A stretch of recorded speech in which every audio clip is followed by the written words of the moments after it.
As crianças podem ir para o seu culto agora?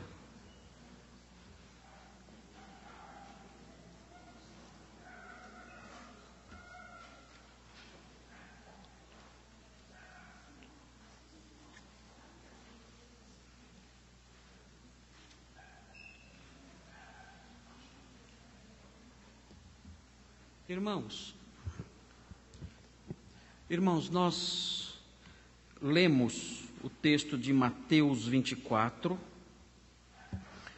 lemos os versículos 15 a 28.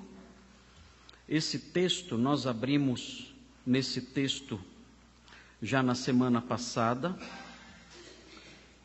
e eu disse na semana passada que esse texto fala acerca das marcas do período da grande tribulação. Eu disse que esse texto de Mateus 24, de 15 a 28, apresenta 3 marcas do período da tribulação. Eu não consegui terminar nem a primeira marca na semana passada. A primeira marca da grande tribulação que nós vimos foi o sofrimento inédito. E esse sofrimento inédito nós dissemos que está descrito nos versículos 15 a 21. E eu consegui falar só sobre o versículo 15. Na semana passada não consegui falar sobre o restante do texto. Mas antes de nós retomarmos e olharmos para essas marcas da grande tribulação, eu quero que os irmãos considerem novamente o gráfico panorâmico que eu trouxe aos irmãos há algumas semanas, para que os irmãos se recordem de que período estamos falando, de que período esse texto fala, e aqueles que não têm acompanhado possam então se situar na história. O gráfico está sendo aí exposto para vocês.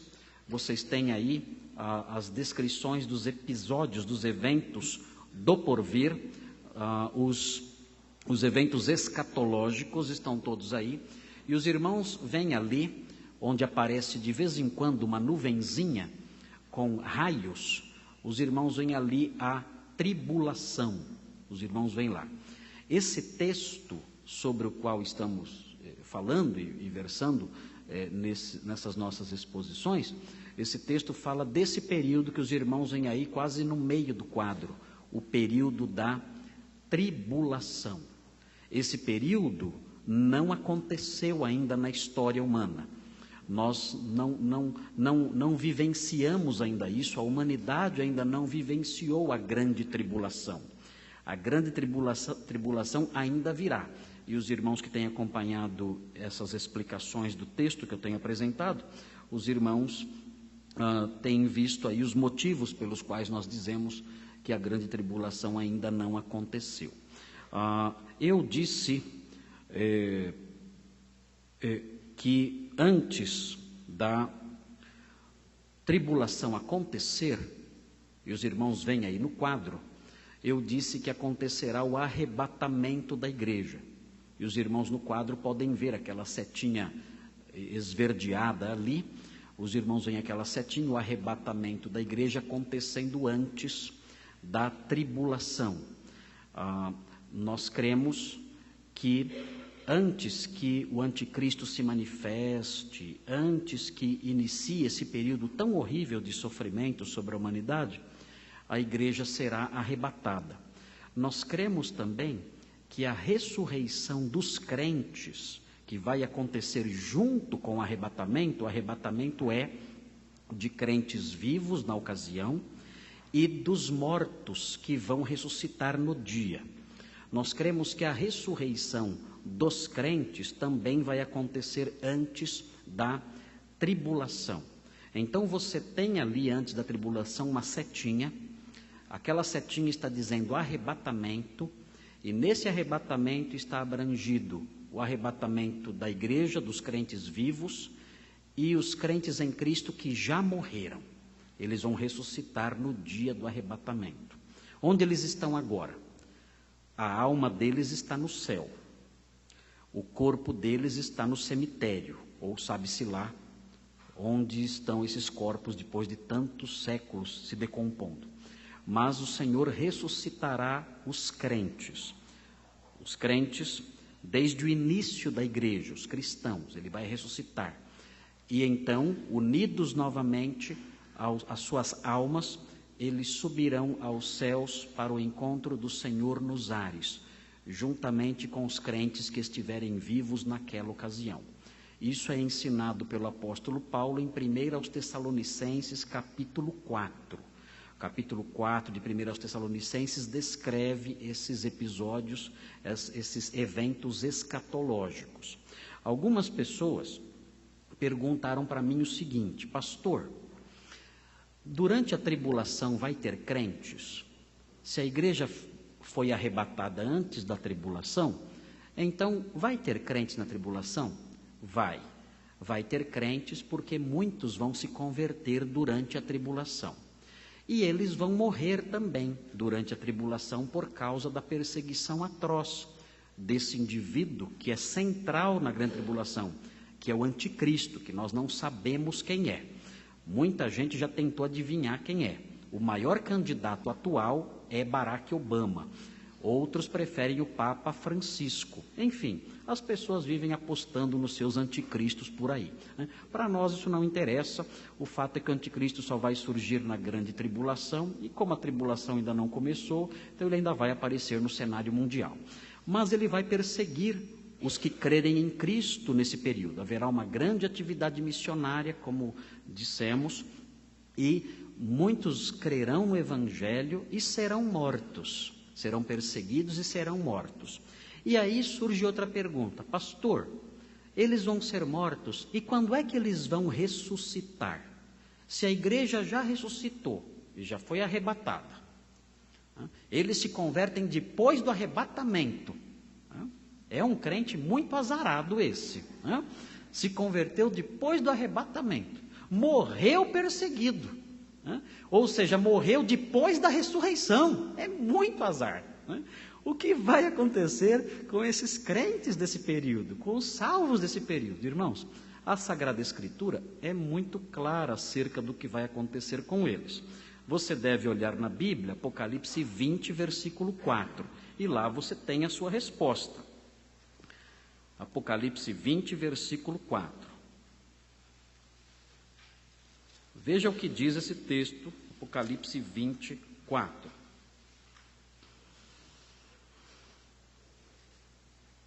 O texto diz assim: vi também tronos, Apocalipse 24. Vi também tronos, e nestes sentaram-se aqueles aos quais foi dada a autoridade de julgar. O texto aqui não define quem são essas pessoas. Vi ainda as almas dos decapitados por causa do testemunho de Jesus, bem como por causa da palavra de Deus, tantos quantos não adoraram a besta, nem tampouco a sua imagem, e não receberam a marca na fronte e na mão. Quem são essas pessoas?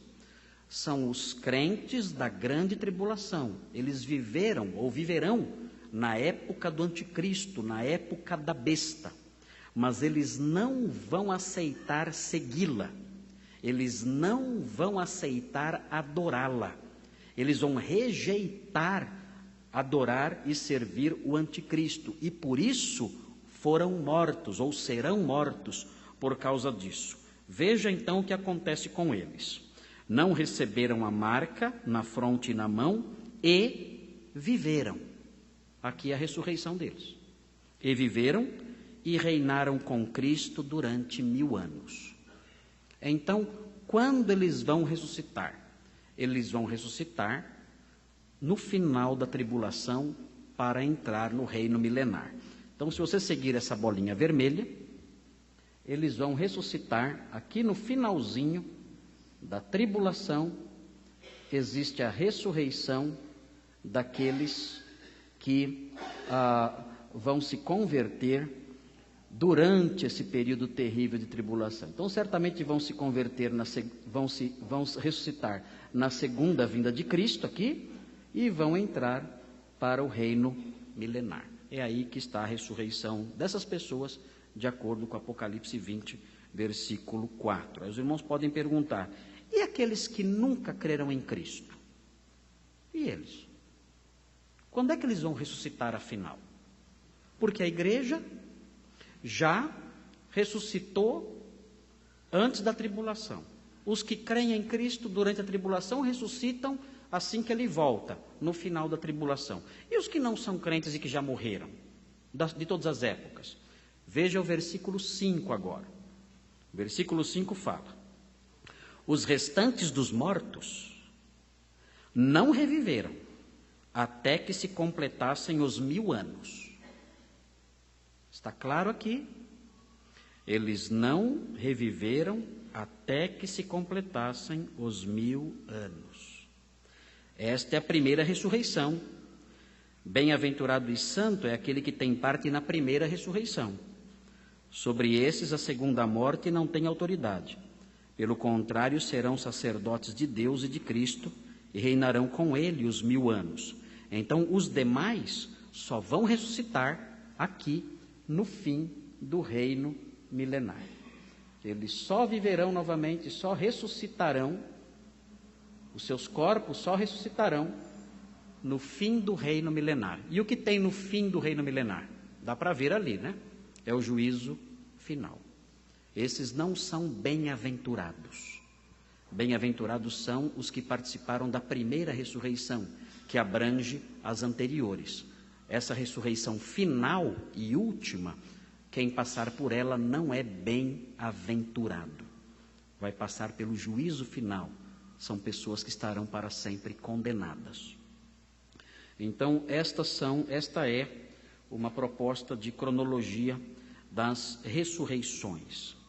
Vamos deixar o gráfico aqui por enquanto, para que os irmãos se familiarizem com ele e mantenham aí na sua memória essas informações. E nós vamos voltar para Mateus 24 e vamos dar seguimento à nossa exposição desse texto, Mateus 24, 15 até o versículo 21, mostra o sofrimento inédito. O sofrimento inédito. E vamos falar sobre esse trecho. A segunda marca da tribulação, os irmãos veem no versículo 22, é a graça aliviadora. Está no versículo 22. Você vê só nesse versículo, tem aí a graça aliviadora. E a terceira marca da tribulação está nos versículos 23 a 28. É o engano revelador. É um engano que revela quem as pessoas são. Isso nós veremos nos versículos 23 a 28. Nós estamos então no primeiro item. O primeiro item é sofrimento inédito, é a primeira marca da tribulação. Nós vimos na semana passada quem é o abominável da desolação. O abominável da desolação é mencionado no profeta Daniel em 3 momentos, em Daniel 9, 26 e 27, em Daniel 11, 31 e Daniel 12, 11. O texto diz que ele vai se situar no lugar santo e fala que quando isso acontecer, então, esse é o evento que marca um início de sofrimento sem igual. Nós vimos que essa figura, o abominável da desolação, não se encaixa no personagem histórico Antíoco Epifanes, que profanou o templo em 167, também não se encaixa na figura do general Tito, que invadiu Jerusalém no ano 70. Este abominável da desolação ainda há de vir, e nós não sabemos a identidade dele, nós o conhecemos apenas como anticristo.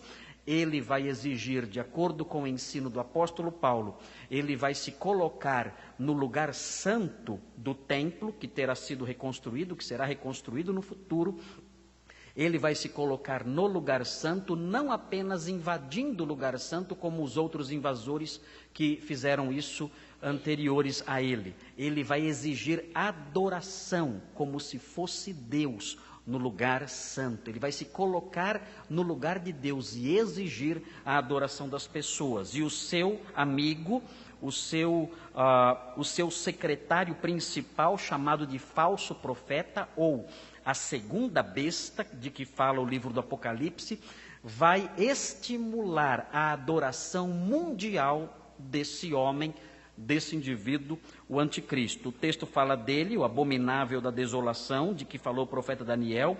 Ele vai estar no lugar santo, e nós falamos sobre isso durante todo o sermão de domingo passado. Aí vejam agora na sequência, no versículo 16, o grau de sofrimento que esse episódio vai desencadear. E aqui, o cenário que é apontado é a Palestina. Por quê? Porque a grande tribulação, o quartel-general do anticristo, o cenário central, principal desses eventos será a Palestina. Ali o anticristo terá o seu quartel-general e mais. O povo de Israel é um alvo especial da tribulação. Por que o povo de Israel é um alvo especial da tribulação? Porque o Senhor disse a Daniel que 70 semanas estavam estabelecidas sobre o seu povo, o povo de Daniel, o povo de Israel. Então a tribulação, a grande tribulação, tem muito que ver com o povo de Israel. É Deus tratando com seu povo, o povo de Israel. Por isso, aqui o texto focaliza especialmente a Palestina e os judeus no meio desse sofrimento. Mas nós sabemos e veremos hoje textos que mostram que a tribulação vai abranger o mundo inteiro. Bom, veja aí na sua Bíblia o versículo 16. O texto diz o seguinte: então, quando esse cenário se estabelecer, o anticristo no lugar santo, os que estiverem na Judéia fujam para os montes. Ou seja, não haverá tempo para pensar.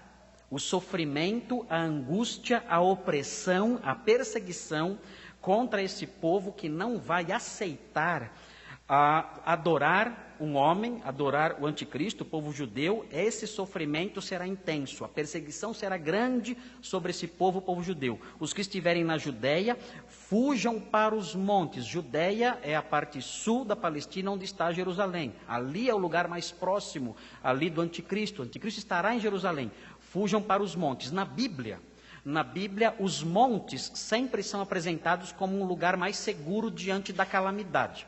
Se os irmãos lerem a história de Ló, quando veio o juízo sobre as cidades de Sodoma e Gomorra, a orientação dada a Ló em Gênesis 19, 17, é para que ele pegasse as suas filhas e fugisse para os montes. Fugisse para os montes, porque ali seria o lugar seguro. Ele fala, não pare na campina. Não pare na campina, corra, fuja, não olhe sequer para trás. A mulher dele, curiosa, olhou e foi convertida numa coluna de sal. E ele fugiu com suas filhas e se escondeu então nos lugares altos. Os lugares altos são lugares mais seguros. Então a situação é de tamanha urgência, a situação é de tamanho pavor e tamanha opressão que as pessoas terão que correr, terão que fugir. A orientação do Senhor é essa: fujam para os montes. O texto prossegue no versículo 17. Quem estiver sobre o eirado, não desça a tirar de casa alguma coisa. O que é um eirado? O que é um eirado? Tem uma foto de um eirado, um eirado em miniatura. Tentei achar uma casa entre as descobertas arqueológicas, mas não consegui, porque evidentemente as casas de 2000 anos atrás elas já desabaram todas, caíram todas, não tem mais casas de 2000 anos atrás hoje em dia para a gente visitar. Talvez em Pompeia, talvez tenha em Pompeia, mas sem telhado. Aqui nós temos uma miniatura, uma maquete de uma casa que tem eirado. Os irmãos veem o que é o eirado ali. O eirado é a laje que cobre a casa. Então, a orientação é quem estiver sobre o eirado não desça a tirar de casa alguma coisa. Você vai dizer, mas o que alguém vai estar fazendo no telhado ou na laje de casa? Se na época não tinha antena de televisão, né, para arrumar, se na época não tinha nada que fazer lá em cima, por que alguém subiria no eirado? O eirado era uma espécie de living, uma espécie de espaço de convivência. As pessoas subiam no eirado para ter ali um tempo de descanso. Na época não tinha TV, na época não tinha aparelho de som. Quando você quer descansar, ficar tranquilo, relaxar um pouquinho, o que você faz? Você entra na sua sala, né, ou em algum outro espaço da sua casa, e ali você deita, você descansa, você se senta, você reflete, você lê, você ouve um jornal, você assiste um filme. Ali é o seu espaço de tranquilidade. Naqueles dias não existia isso. Naqueles dias, se você quisesse ter um espaço assim, esse espaço seria o eirado. O eirado ali, apontando ali, essa parte aqui de cima. Agora vejam que o acesso para o eirado era por fora.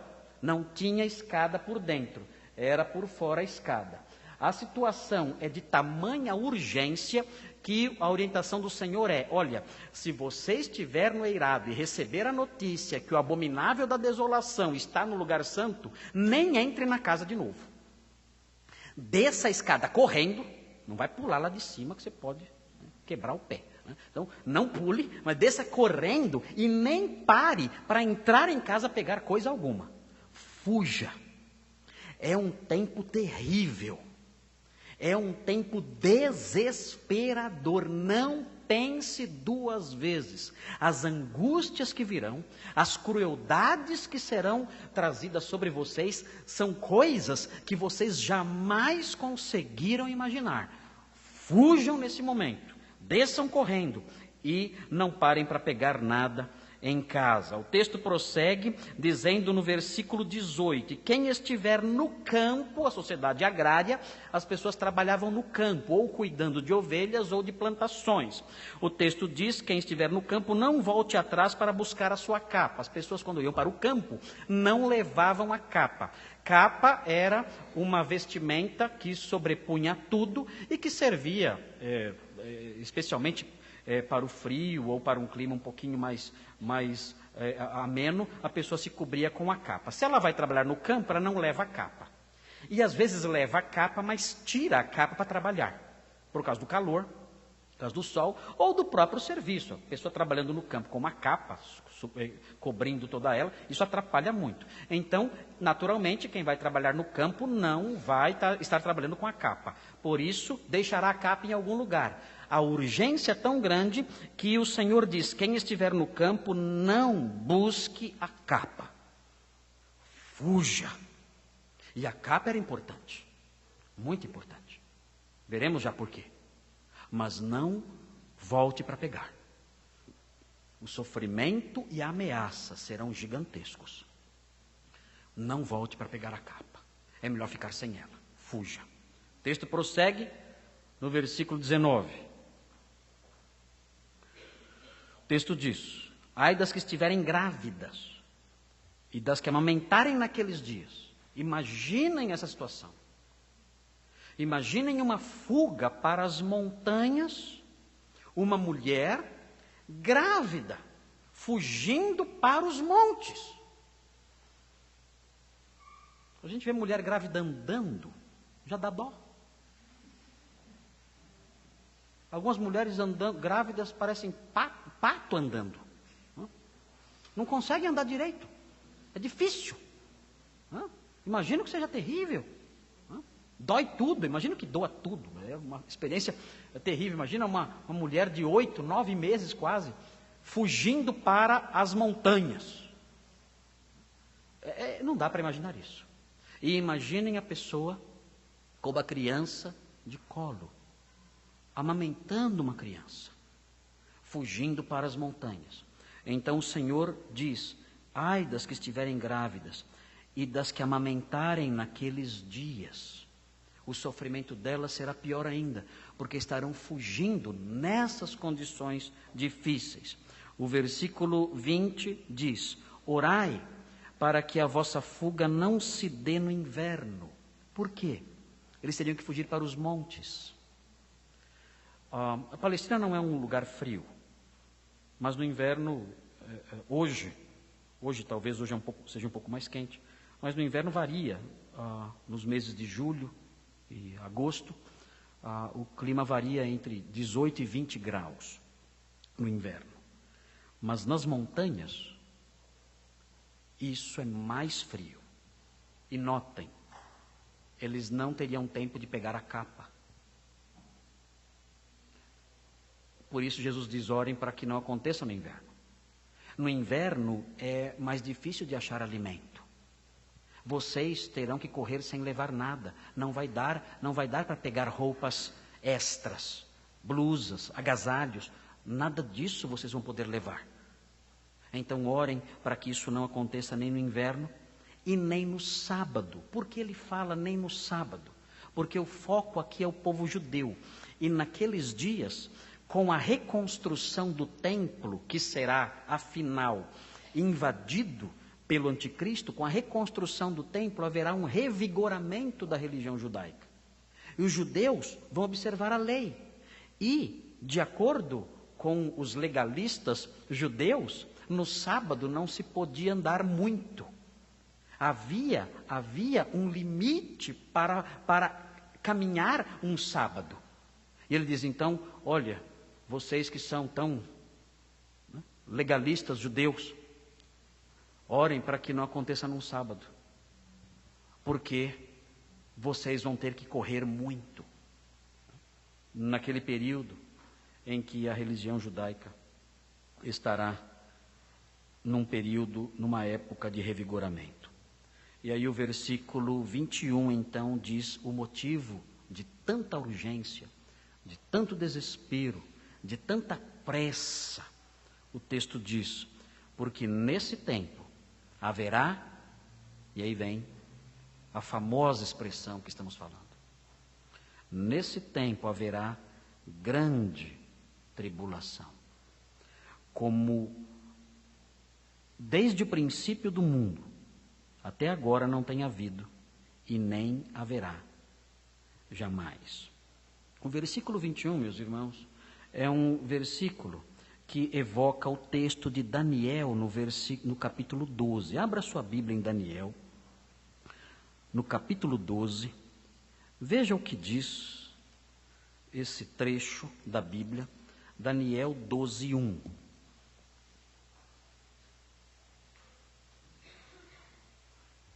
O texto diz em Daniel 12, 1.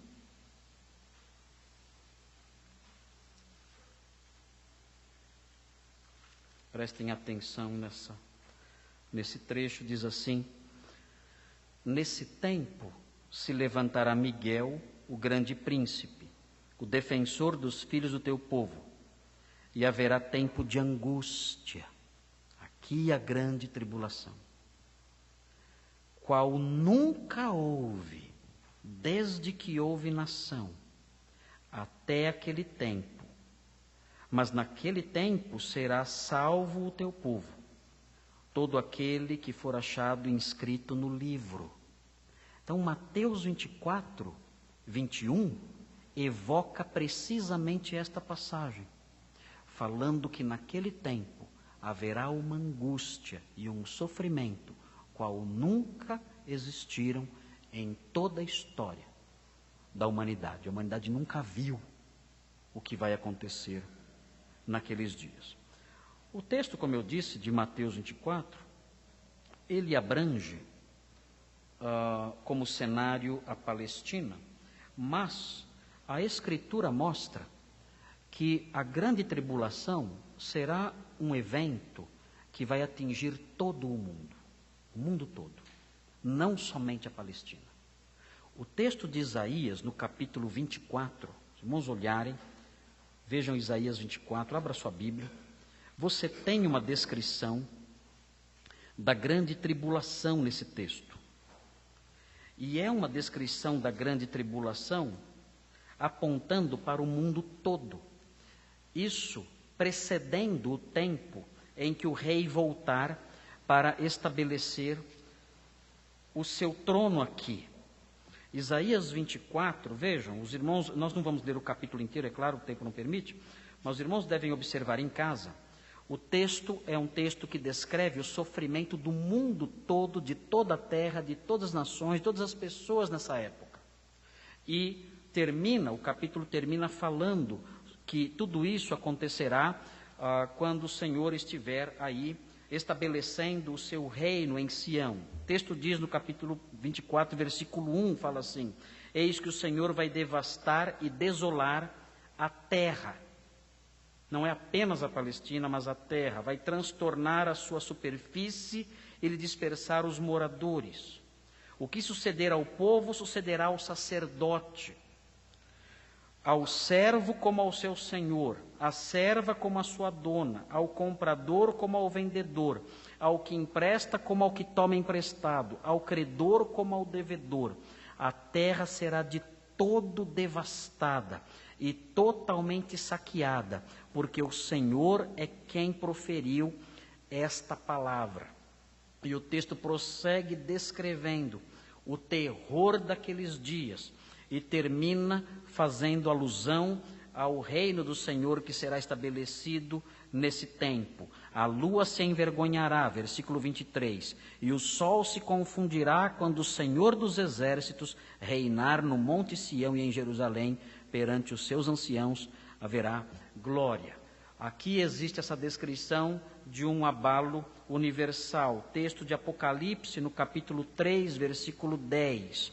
Voltem agora para o Novo Testamento, veja Apocalipse 3, versículo 10. Diz assim, Apocalipse 3, 10. Porque guardaste a palavra da minha perseverança, também eu te guardarei da hora da provação, que há de vir sobre o mundo inteiro, para experimentar os que habitam sobre a terra.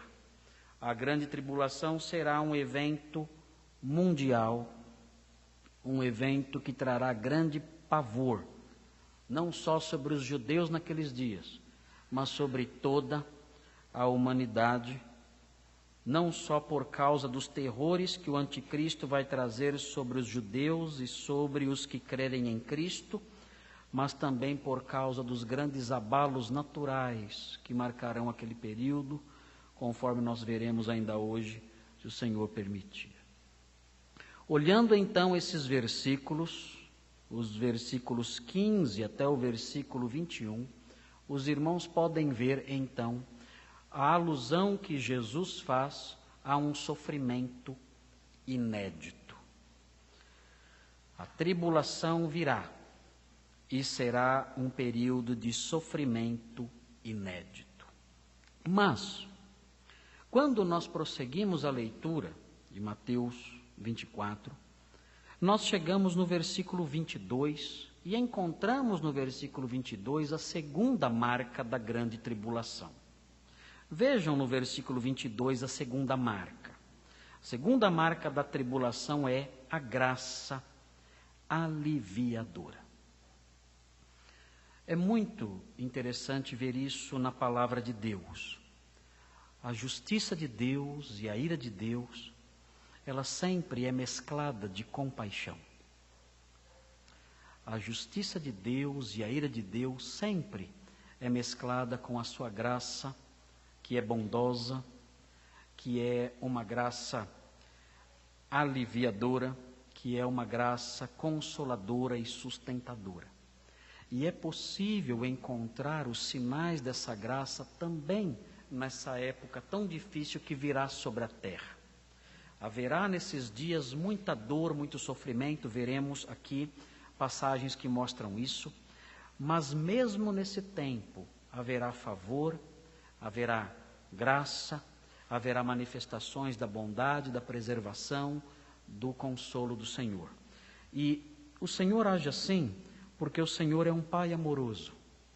Nós não podemos conceber Deus como um déspota rancoroso. Nós não podemos concebê-lo como alguém que está pronto e sempre prestes a levantar a sua mão e despejar ou ou desferir o seu golpe contra aqueles que o desagradam. Não. A palavra de Deus sempre mostra o nosso Deus como um Deus longânimo e paciente. Quando o Senhor chamou Abraão, ele disse a Abraão que um dia os descendentes dele voltariam, depois de um longo período de escravidão no Egito, eles voltariam para a Palestina e tomariam aquela terra. E ele explica por que demoraria tantos séculos para que os descendentes de Abraão tomassem a Palestina. Ele diz, porque ainda não se encheu a medida de iniquidade dos amorreus. Os amorreus, eles vivem numa situação de podridão assustadora. Sodoma e Gomorra eram provas disso. Elas se adiantavam em termos de maldade, de pecado às outras cidades. Por isso o Senhor adiantou o juízo. Mas ele diz, ainda não se encheu a medida de iniquidade dos amorreus. Por isso, eu vou segurar o juízo até que isso aconteça, porque o Senhor é longânimo, Ele é paciente, Ele não é um Deus pronto a punir, Ele espera que todos se arrependam. Por isso não é aquele Deus pronto a se levantar e a punir. O Senhor é como um pai amoroso. A grande tribulação acontecerá no futuro, quando a medida de iniquidade deste mundo chegar ao seu apogeu. Então o Senhor manifestará a sua ira. E mesmo nesses dias haverá manifestações da sua bondade. Quando as minhas filhas eram menores e eu tinha que discipliná-las, eu fazia isso quando não tinha mais outra saída. Hoje existe a lei da palmada. Agora, o pai responsável que educa o filho é punido pelo Estado.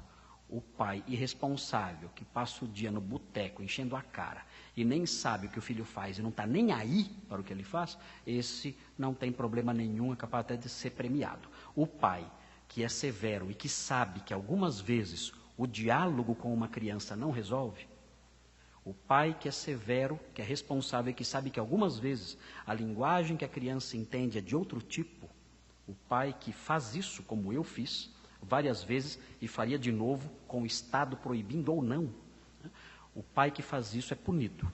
Mas eu fiz isso, faria novamente, e aconselho os pais de crianças pequenas quando os recursos normais de diálogo, de conversa, não se mostrarem frutíferos, que você pegue uma varinha e basta uma varadinha já resolve, não precisa bater muito não, não precisa espancar não. 2 varadinhas, é a varinha mágica, ela transforma tudo, é a varinha transformadora. Depois que você faz isso uma vez, basta mostrar a varinha, não precisa mais usar. Se você fizer isso 1 ou 2 vezes, a varinha aumenta o poder dela. Ela multiplica o poder. Aí você não precisa mais fazer, você só mostra. Você pega ela na mão e mostra. Já resolve o problema. Eu fiz isso algumas vezes. Isso dói muito em nós. Tive que fazer isso algumas vezes com as minhas filhas, para criar nelas um caráter sério, responsável, verdadeiro. E eu me lembro que quando eu fazia isso, eu não tinha prazer nenhum nisso. E me lembro que depois que eu fazia isso, e elas choravam, eu dizia assim, você quer que eu vá agora buscar um copo d'água? E elas faziam assim, quero. Então eu ia na cozinha e trazia água para elas, dava água para elas, bebiam água, eu pegava no colo, abraçava, e ficava um tempão abraçado com elas, ali, até parar de chorar. Aí eu dizia, papai fez isso com você, porque você tem que entender que o pecado traz consequências ruins. Se você não aprender isso com o papai, você vai aprender isso de outras formas. Eu amo você. Quero que você aprenda isso comigo, não com outros. O que isso reflete? Eu não fui pai perfeito, claro que não. Mas o que uma postura como essa reflete? Reflete que a punição paterna é uma punição mesclada de afeto, de compaixão. Nós vemos nesse período que os filhos de Deus estarão passando por momentos terríveis. Serão atingidos por dores e por sofrimentos inigualáveis, porque estarão presentes naqueles dias, tendo se convertido ao Senhor. Mas a Bíblia mostra nesse versículo a graça de Deus no meio de todo esse sofrimento, no meio de toda essa tragédia que vemos aqui. O texto diz no versículo 22, não tivessem aqueles dias sido abreviados, ninguém seria salvo. O que significa que os dias vão ser abreviados? Uma vez uma senhora falou para mim, que leu de um estudo, falando que o dia agora não tem mais 24 horas, o dia agora tem 18. Então, a Terra está girando mais rápido, então é o cumprimento dessa profecia. Eu não sei se a Terra está girando mais rápido, às vezes eu tenho algumas tonturas, não sei se é isso. Né? Pode ser que seja a Terra girando mais rápido, e eu fico meio tonto, e posso cair. Eu fiz até um exame médico, mas o médico não disse nada, ele não falou, olha, você não tem tontura porque a Terra está girando mais rápido, as razões são outras, e os exames deram todos negativos, estou bem. Mas o texto aqui não está falando que o dia vai ser mais curto, que em vez de 24 horas vai ter 18 ou 15, não é isso.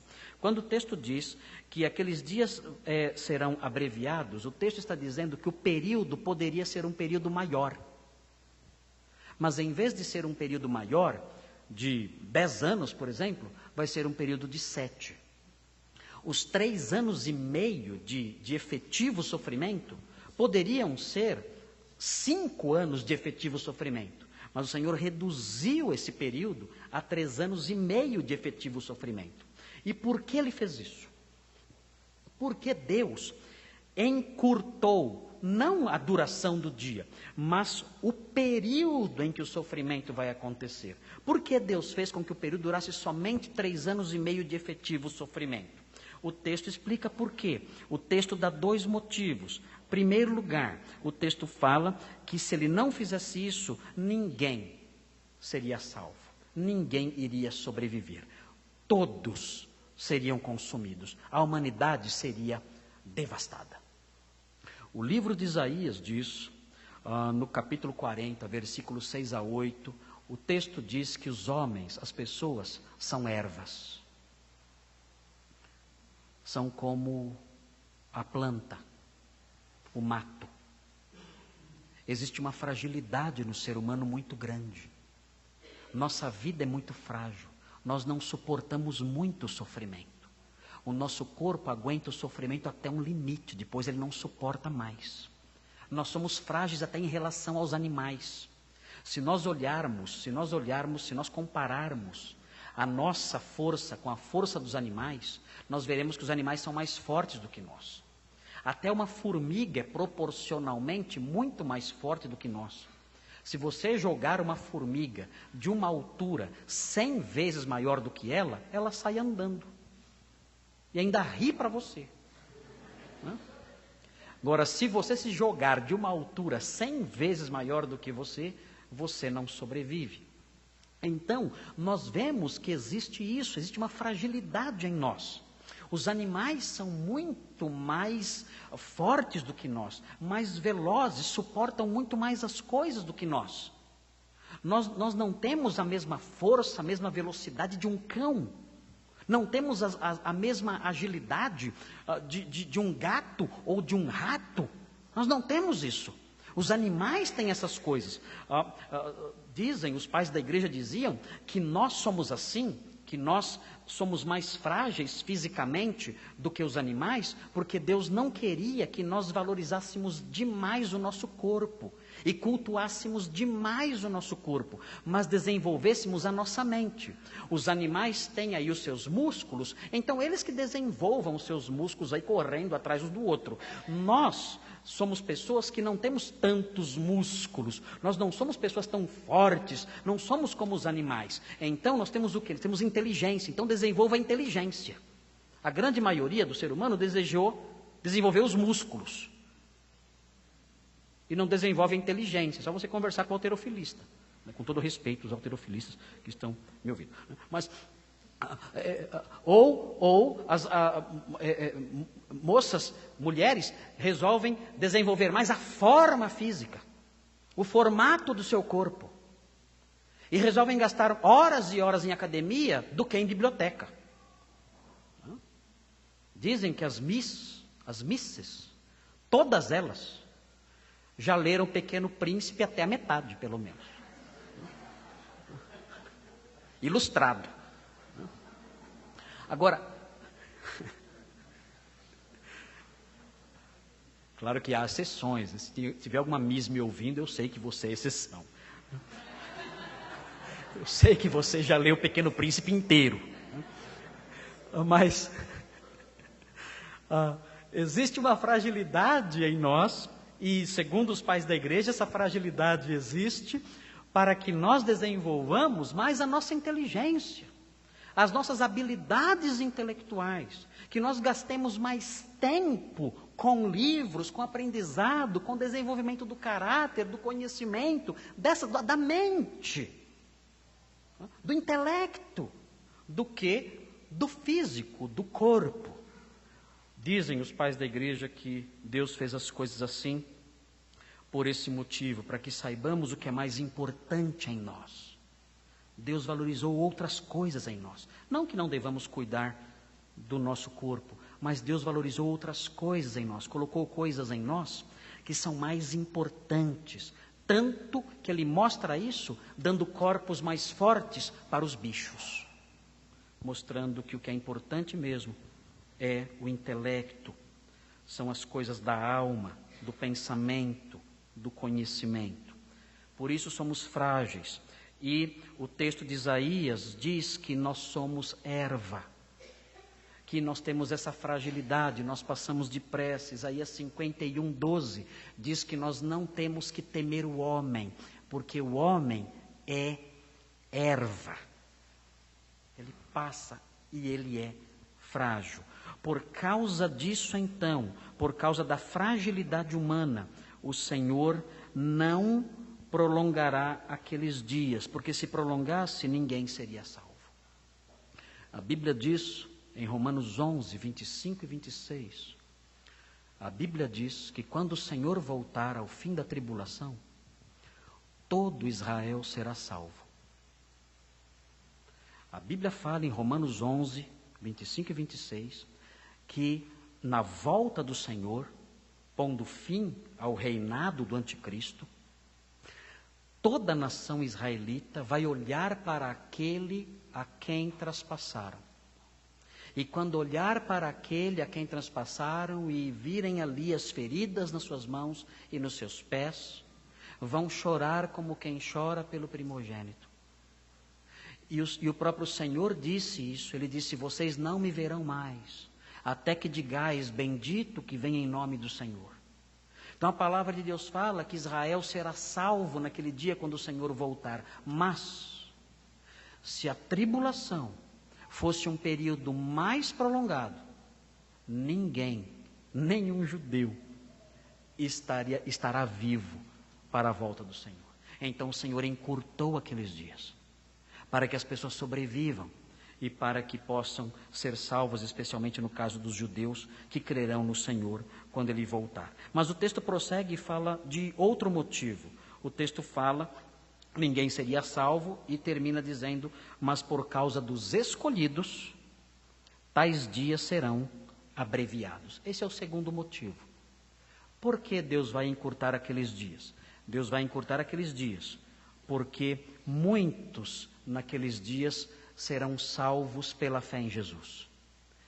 E por amor deles, como um pai amoroso, Deus vai encurtar aqueles dias. A Bíblia diz em Daniel 12:1 que serão salvos todos aqueles que foram escritos no livro da vida.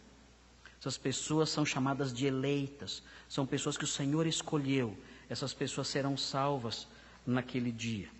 Apocalipse, naquele período, Apocalipse no capítulo 7 fala dessa multidão. Veja na sua Bíblia, Apocalipse capítulo 7. Veja quantas pessoas crerão no Senhor naqueles dias, e o Senhor, por amor delas, vai reduzir aquele período.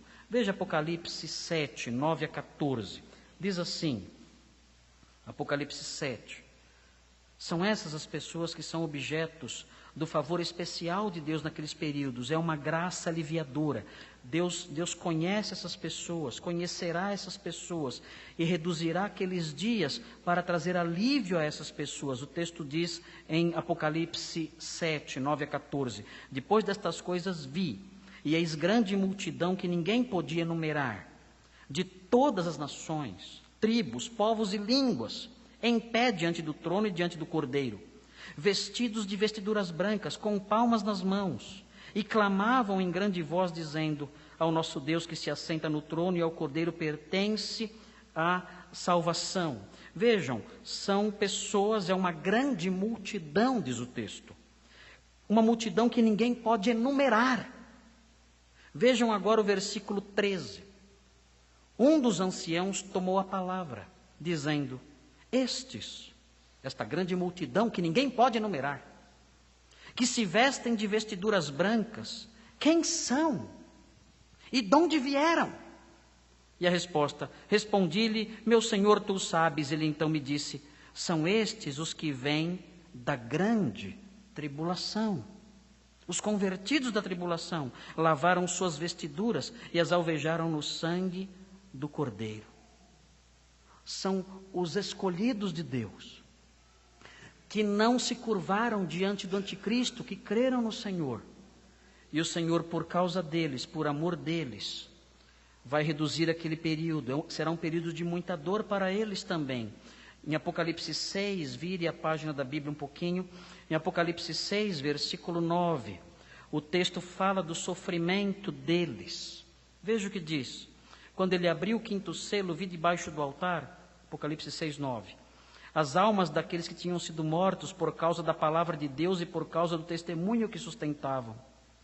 Clamaram em grande voz, dizendo: até quando, ó soberano Senhor, santo e verdadeiro, não julgas nem vingas o nosso sangue dos que habitam sobre a terra?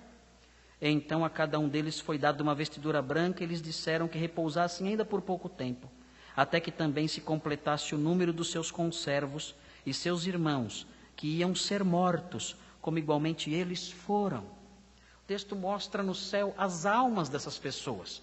É interessante esse texto, porque muitas pessoas creem que as almas das pessoas que morrem começam a dormir. Existe a doutrina do sono da alma, no adventismo do sétimo dia, em outras seitas. Dizem que a pessoa, quando morre, a alma da pessoa dorme. Por isso Jesus disse ao ladrão: hoje mesmo estarás comigo no dormitório. Foi isso que ele falou? Não. Hoje estarás comigo no paraíso, desfrutando ali do paraíso. É claro, não ia estar dormindo no paraíso. Por que eu vou no paraíso para dormir? Não existe isso. Hoje estarás comigo no paraíso, no pleno gozo da glória. E aqui nesse texto nós vemos as almas daqueles que foram mortos por causa do testemunho de Jesus ali, despertas, falando: Senhor, até quando o Senhor não fará justiça do sangue, do nosso sangue que foi derramado? E o Senhor fala para eles esperarem. Outra informação importante: tem gente que pensa que no céu a gente vai ter amnésia. Vamos chegar lá no céu, não vamos saber de nada. Quem sou eu, onde estou? E vai chegar um anjo e vai dizer: você está salvo. E eu vou dizer: salvo do quê? Do pecado. O que é pecado? Do pecado na terra. Que terra? Enfim, eu vou chegar lá como um grande ignorante, né, que não sabe nada, que não lembra de nada, que, enfim, e vão ter que me explicar tudo. E olhe lá, porque vão me esconder algumas coisas para eu não ficar triste. Né? Se eu contar tudo para ele, vai ficar triste. Não. Aqui nós vemos as almas dos salvos ali no céu plenamente conscientes de tudo o que tinha acontecido. Plenamente conscientes. Sabendo que foram mortos. Sabendo que os seus assassinos estavam vivos. E recebendo a informação de que os seus companheiros serão mortos também. Não é uma boa notícia, hein? Surpresa. Aguardem. Eu tenho que esperar que matem os seus outros amigos. Você vai dizer, mas como é que eu vou saber disso tudo no céu e ficar alegre? No céu não há espaço no coração para tristeza. Há espaço para informação na cabeça. Mas não há espaço para tristeza no coração. A gente não entende isso. Porque para nós, a informação está ligada ao coração. Se a informação é boa, o coração fica alegre. Se a informação é ruim, o coração fica triste. No céu não vai funcionar assim. No céu terei toda a informação, mas não terei nenhuma tristeza. Como? Não sei. Tem que esperar chegar lá. Mas eu não saberei no céu menos do que eu sei aqui. Pelo contrário, no céu saberei mais do que eu sei aqui. Então esse texto mostra isso. Esse texto mostra o sofrimento dessas pessoas. E o Senhor aliviará aquele período, reduzirá aquele período, porque essas pessoas Ele ama e quer poupá-las de sofrimento maior. Nós vemos no Apocalipse 6 ainda, no versículo 2, que aqueles dias serão dias de muita dor. E o Senhor os reduzirá também por causa dos seus eleitos. O capítulo 6, no versículo 2, diz o seguinte: Vi então, e eis um cavalo branco, e o seu cavaleiro com um arco, e foi-lhe dado uma coroa, e ele saiu vencendo e para vencer. É uma alusão ao anticristo que vai vencer e governar tudo. Quando abriu o segundo selo, ouviu o segundo ser vivente dizendo: Vem. E saiu outro cavalo vermelho, e o seu cavaleiro foi-lhe dado tirar a paz da terra, para que os homens se matassem uns aos outros. Também lhe foi dada uma grande espada. Período de muitas divisões e intrigas entre os homens e assassinatos. Versículo 5 mostra algo mais. Fala de um cavaleiro com um cavalo preto, e o seu cavaleiro com uma balança na mão. E o texto diz que João ouviu uma voz dizendo: uma medida de trigo por 1 denário, 3 medidas de cevada por 1 denário, e não danifiques o azeite e o vinho. É um período de fome, alimento muito caro, é um dia inteiro de trabalho, 1 denário, para conseguir uma pequena porção de alimento que dá para uma pessoa só.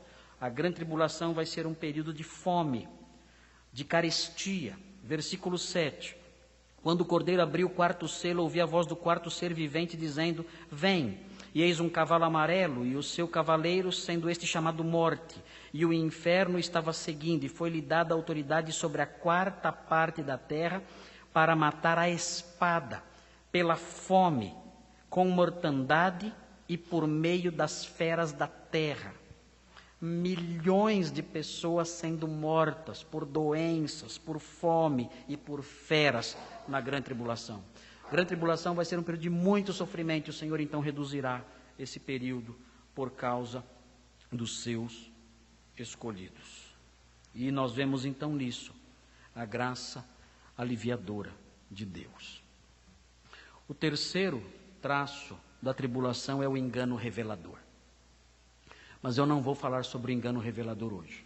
Vou falar sobre o engano revelador na próxima oportunidade, quando nós falaremos então dos versículos 23 a 28. E o que eu quero dizer para concluir, depois de ter falado sobre essas duas marcas, e em especial a graça aliviadora, eu quero destacar, para conforto, para consolo dos irmãos, a verdade acerca do nosso Deus, de que Ele é um Deus que mesmo em meio às trevas e ao castigo, Ele é um Deus que mostra a sua graça. E por que eu quero enfatizar isso para vocês? Eu quero enfatizar isso para vocês porque quando nós estudamos escatologia, nós tendemos a situar essas coisas todas num futuro distante de nós.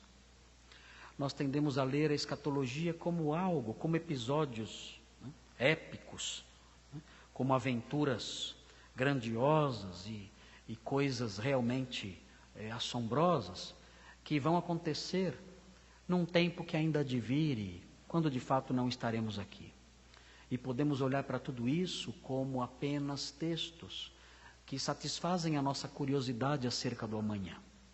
E de fato é bom saber essas coisas, não só para satisfazer a nossa curiosidade, mas pelas razões até que o pastor Thomas citou no boletim, na pastoral que ele escreveu nesta semana, falando sobre o valor prático, aplicativo da escatologia. Por isso é bom conhecermos essas coisas. Mas eu quero destacar uma verdade teológica no meio disso tudo, uma verdade teológica relacionada a nós que vivemos hoje aqui e que enfrentamos hoje, em algum contexto em que estejamos envolvidos, algum grau de grande tribulação. Nós, todos, num grau ou noutro, enfrentamos grandes tribulações. E quando nós olhamos o texto que lemos e vemos que existe em Deus, mesmo nos momentos da tribulação mais densa que a história humana já viu, mesmo quando olhamos para este momento, nós somos capazes de ver o Senhor sendo gracioso e trazendo alívio ao seu povo. E eu quero destacar isso aos irmãos antes dos irmãos saírem. O nosso Deus conhece a sua tribulação. E Ele é um Deus que na tribulação é do seu feitio, é do seu caráter, trazer alívio nesses momentos. É assim que Ele faz. Ele fará isso quando as tribulações chegarem num ponto simplesmente indizível. Ele fará isso quando a tribulação chegar no máximo, no seu apogeu. Ele fará isso.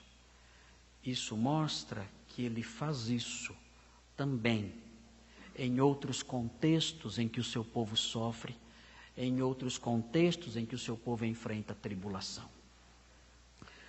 Você, irmão e irmã, talvez enfrente uma grande tribulação na sua casa. Você, irmão ou irmã, talvez você enfrente uma grande tribulação na sua vida pessoal. Você que é crente em Cristo não entende isso. Talvez você enfrente uma grande tribulação na sua família, no seu trabalho, em outros ambientes, enfim, que o drama humano abrange. Mas nós aprendemos na Escritura que o nosso Deus é um Deus que estende a sua mão para o seu povo quando a tribulação está vigorando. O livro de Isaías, no capítulo 63, mostra o que aconteceu, desta vez não no futuro, não fala do futuro, mas desta vez fala do passado. Fala do que aconteceu com o profeta Isaías. O profeta Isaías viveu tempos difíceis e ele se sentiu muito angustiado e abatido. Ele lamenta, ele clama, ele chora, ele derrama seu coração em angústia. Ele diz no capítulo 63, no versículo 15, vejam a súplica dele, e vejam como a súplica dele pode ser a sua súplica também. Ele diz em 63:15, atenta do céu, e olha da tua santa e gloriosa habitação. Onde estão o teu zelo e as tuas obras poderosas? Senhor, o Senhor não faz nada. O Senhor não faz nada. Olha para nós. Onde estão o teu zelo e as tuas obras poderosas? A ternura do teu coração e as tuas misericórdias se detêm para comigo. O Senhor não age mais. O Senhor parou de agir. Eu peço, eu clamo, e o Senhor não age. As suas misericórdias se detêm. Mas Tu és nosso Pai. Tu és nosso Pai, ainda que Abraão não nos conhece, Israel não nos reconhece. Tu, ó Senhor, és nosso Pai, nosso Redentor é o Teu nome desde a antiguidade. Ó Senhor, Por que nos fazes desviar dos teus caminhos? Por que endureces o nosso coração para que te não temamos? Volta por amor dos teus servos e das tribos da tua herança. Só por breve tempo foi o país possuído pelo teu santo povo. Nossos adversários pisaram o teu santuário. Tornamo-nos como aqueles sobre quem tu nunca dominaste, como os que nunca se chamaram pelo teu nome. Ó, se fendesses os céus e descesses, se os homens tremessem na tua presença, como quando o fogo inflama os gravetos, como quando faz ferver as águas para fazeres notório o teu nome aos teus adversários, de sorte que as nações tremessem da tua presença. Quando fizeste coisas terríveis que não esperávamos, desceste, e os montes tremeram à tua presença, porque desde a antiguidade não se ouviu, nem com o ouvido se percebeu, nem com olhos se viu Deus além de ti, que trabalha para aquele que nele espera. Sais ao encontro daquele que com alegria pratica a justiça, daqueles que se lembram de ti nos teus caminhos. Eis que te iraste, porque pecamos. Por muito tempo temos pecado e havemos de ser salvos, mas todos nós somos como imundo, e todas as nossas justiças como trapo da imundície. Todos nós murchamos como a folha, as nossas iniquidades como um vento nos arrebatam. Ninguém há que invoque o teu nome, que se desperte e te detenha, porque escondes de nós o rosto e nos consomes por causa das nossas iniquidades. Mas agora, ó Senhor, tu és nosso Pai. Nós somos o barro, e tu o nosso oleiro, e todos nós obra das suas mãos. Não te enfureças tanto, ó Senhor, nem perpetuamente te lembres da nossa iniquidade. Olha, pois nós te pedimos, todos nós somos o teu povo. Temos sofrido tanto, Senhor, diz o profeta. Os ímpios prosperam, fazem o mal, nos pisoteiam. Nós ainda temos que lidar com o nosso próprio pecado. E o Senhor não se manifesta, o Senhor não age no nosso meio. E o Senhor, então, na sua graça, na sua misericórdia, responde ao profeta no capítulo 66, dizendo que ele um dia manifestará o seu favor. Ele se manifesta ao seu profeta e diz que um dia ele vai pegar o seu povo no colo, como a mãe que amamenta um bebê, e vai saciar a fome dos seus filhos, vai amamentá-los nos seus braços. É assim que o Senhor faz. Nós passamos por tribulações, não entendemos, mas o Senhor sempre, sempre, no meio da tribulação, reserva um tempo de basta, de socorro e de alívio. O profeta que mais sofreu na história de Israel talvez tenha sido o profeta Jeremias. Ele diz no capítulo 3 das Lamentações, veja como a oração é a oração nossa, é a oração que nós enfrentamos tantas vezes. Ele diz no capítulo 3 de Lamentações, ele diz o seguinte: eu sou o homem que viu a aflição, eu sou o homem que viu a aflição, pela vara do furor de Deus. Ele me levou e me fez andar em trevas e não na luz. Deveras ele volveu contra minha mão, de contínuo, todo dia. Fez envelhecer a minha carne e a minha pele, despedaçou os meus ossos, edificou contra mim e me cercou de veneno e de dor. Fez-me habitar em lugares tenebrosos, como os que estão mortos para sempre. Cercou-me de um muro e já não posso sair, agravou-me com grilhões de bronze. Ainda quando clamo e grito, ele não admite a minha oração. Fechou os meus caminhos com pedras lavradas, fez tortuosas as minhas veredas. Fez-se-me como urso à espreita, um leão de emboscada. Desviou os meus caminhos e me fez em pedaços, deixou-me assolado. Entesou o seu arco e me pôs como alvo a flecha. Fez que me entrassem no coração as flechas da sua aljava. Fui feito objeto de escárnio para todo o meu povo e a sua canção todo dia. Fartou-me de amargura, saciou-me de absinto. Fez-me quebrar com pedrinhas de areia os meus dentes, cobriu-me de cinza, afastou a paz de minha alma, esqueci-me do bem. Então eu disse, já pereceu a minha glória, como também a minha esperança no Senhor. Essa é a sensação que temos tantas vezes. O Senhor nos abandonou, que sofremos a aflição, sofremos a angústia, e o Senhor nos faz sofrer ainda mais e não responde à nossa súplica. Mas o profeta diz no versículo 22, as misericórdias do Senhor são a causa de não sermos consumidos, porque as suas misericórdias não têm fim. Renovam-se cada manhã, grande é a sua fidelidade. A minha porção é o Senhor, diz a minha alma, portanto, esperarei nele. Bom é o Senhor para os que esperam por ele, para a alma que o busca. Bom é aguardar a salvação do Senhor, e isso em silêncio.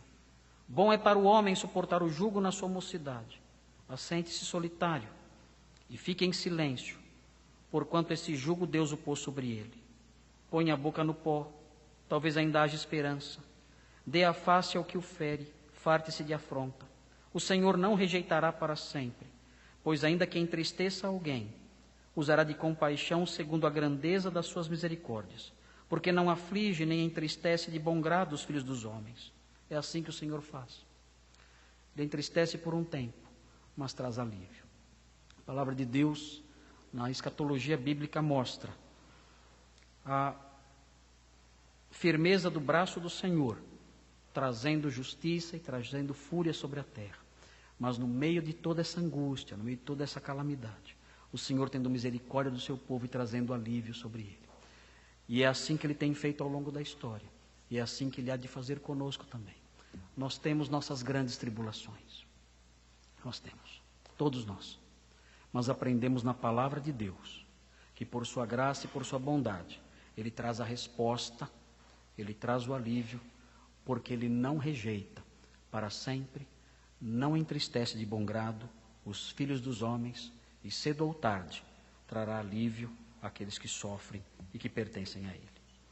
Vamos orar. Senhor, obrigado, porque a sua palavra mostra quem o Senhor é, mostra como o Senhor age em meio às tribulações que nos sobrevêm. Sua palavra mostra a sua misericórdia, mesmo quando padecemos, e isso nos traz alívio ao coração. Muito obrigado, Santo Deus, porque podemos confiar num Senhor maravilhoso assim. Podemos olhar para a sua palavra e aprender dela, que ainda que padeçamos e soframos, temos um Senhor no céu que é misericordioso, que olha para nós e que traz alívio. Obrigado por isso, obrigado por essa esperança. E continua, Deus, a trabalhar em nós, nas nossas grandes e pequenas tribulações, trazendo alívio no momento oportuno, para que aprendamos do Senhor e da sua graça, aprendamos do Senhor, da sua bondade, da sua paciência e misericórdia. Em nome de Jesus pedimos. Amém.